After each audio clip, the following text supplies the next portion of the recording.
Bukas si Senador Ronald Bato de la Rosa na malagay sa kustudiya ng Philippine National Police. Ito ang inayag ni Senate Sergeant at Arms Mau Aplasca matapos ang isang pulong kasama sina Interior Secretary John Vic Remulla at PNP Chief Jose Melencio Nartates Jr.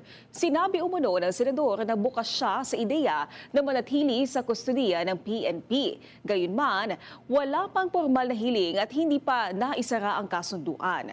Nagsabi din ng PNP na pag-aaralan nila ang suhestyon.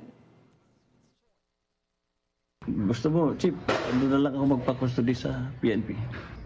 Nagkatawanan lang nung ang sagot ni Chief PNP sa custodial facility.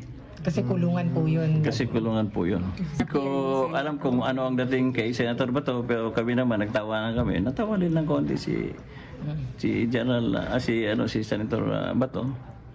Pero bago maghiwalay, sabi po niya na kay Chief PNP na narinig ko na parang pag-aralan din ng Chief PNP yung kanyang offer. Baka pwede mo akong bigyan ng isang kwarto dyan sa White House. Malaki naman. Sinabi nga.